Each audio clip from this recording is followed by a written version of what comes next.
It was a rainy Thursday evening when everything started to unravel.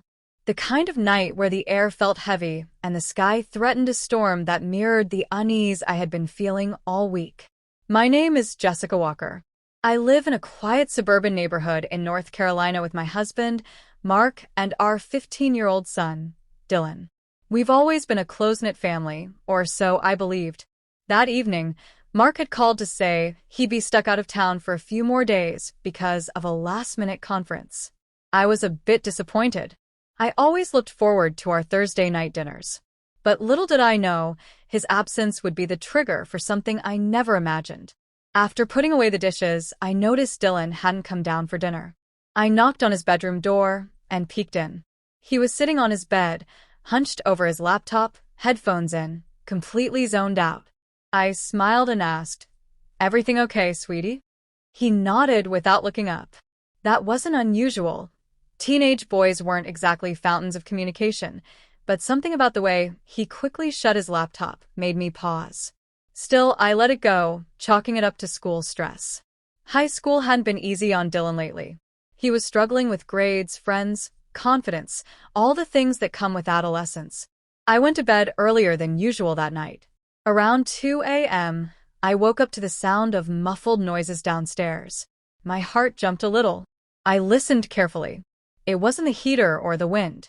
It was footsteps, soft, careful, and deliberate. I grabbed my phone and tiptoed down the stairs. As I got closer to the living room, I saw the glow of the TV and someone's silhouette sitting on the couch. It was Dylan. He was talking on video chat, it seemed, whispering, smiling, and completely unaware of my presence. I didn't want to scare him, so I waited in the hallway. That's when I heard a girl's voice coming from the screen. "Are you sure your mom won't find out?" she asked. Dylan laughed and replied, "She's asleep. She doesn't need to know." I froze. I wasn't angry, just confused. Who was this girl? And why did Dylan sound so secretive? The next morning, I asked him casually about his night. He avoided eye contact and mumbled something about watching a movie. I didn't press, but my curiosity had turned into concern. I had a gut feeling something wasn't right. Over the next few days, I started noticing more strange behavior. Dylan being overly protective of his phone, quickly closing his laptop whenever I walked into the room, and his mood swinging from elated to irritated in seconds. Mark was still out of town, and I felt completely alone with my growing suspicions. One evening, I waited until Dylan had gone to bed and decided to check the family tablet. It was rarely used, but it had access to our shared cloud account. To my shock, I found video call logs and saved chats. One name kept appearing, Samantha Rivers. I clicked on the messages. What I read made my heart drop. Samantha was not a classmate. She claimed to be a 22-year-old college student. Their messages were deeply personal. Dylan had confided in her about his struggles, his loneliness, and his frustration about not fitting in. She had responded with compliments, emotional support, and subtle manipulation. At first, I didn't want to believe it. Maybe she didn't know how young he was. But the more I read, the more I saw how calculated her words were. She knew, and she was grooming him. I felt a mix of rage, fear, and guilt. How had I missed this? How had my sweet, shy boy gotten entangled in something so dangerous? The next morning, I sat Dylan down and told him I knew everything. At first, he denied it.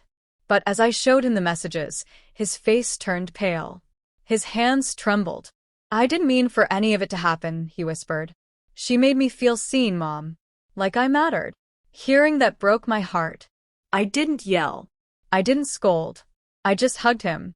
A long, tight hug that I hoped would take away even a fraction of the confusion and shame he was feeling. We talked for hours. He admitted they had been talking for 3 months. She had sent him photos, promised to meet him in person soon, and even pressured him to keep everything a secret. Dylan was scared, but he had no idea he was being manipulated. To him, Samantha was someone who cared when no one else did. I knew I had to act fast. I contacted the local authorities and showed them the evidence. They referred the case to the cybercrimes unit. Within days, they tracked Samantha down. She wasn't 22. She was 31 and had been involved in similar cases across state lines. The thought that she could have gotten to my son physically still gives me nightmares. Thankfully, the police intervened in time. Samantha was arrested and the case went to trial. Dylan had to give a statement, which was tough, but I stood by him through it all. It wasn't his fault. He was a child looking for connection in a world that often left him feeling invisible. The weeks that followed were difficult. Dylan started therapy. So did I. Mark returned home and was devastated when he heard everything. He blamed himself for not being there, but I reminded him this wasn't about blame. It was about healing. Our family had been shaken, but not broken. Slowly, we began to rebuild trust, not just with each other, but within ourselves. Dylan stopped using social media for a while. He focused on school, joined a local youth group, and started drawing again, something he used to love as a child. I learned to ask deeper questions, to listen more, and to be more present, even when things seemed normal. Sometimes, it takes a terrifying experience to shake you into awareness. What happened to my son wasn't just a wake-up call for our family. It was a reminder to all parents that our children need us, even when they say they don't. That behind the closed doors and the shrugged-off conversations, there might be something bigger going on. Today, Dylan is doing much better. He still carries some of the emotional scars, but he's stronger, wiser, and more cautious. And I'm proud of him, not just for surviving what happened, but for opening up, for choosing to heal, and for trusting me when it mattered most. If you're a parent reading this, don't wait for something to go wrong to start asking questions. Talk to your kids. Sit beside them. Let them know that no matter what, you're their safe place.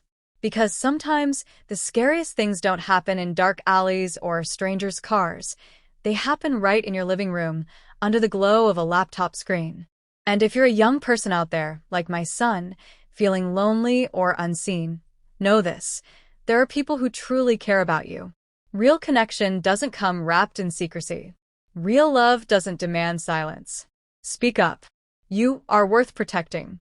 As for me, I'll never forget that rainy night when I walked downstairs and discovered my son's secret. But I'm grateful that I did. Because now, we are more connected than we ever were before. And that, more than anything, is the silver lining of our story.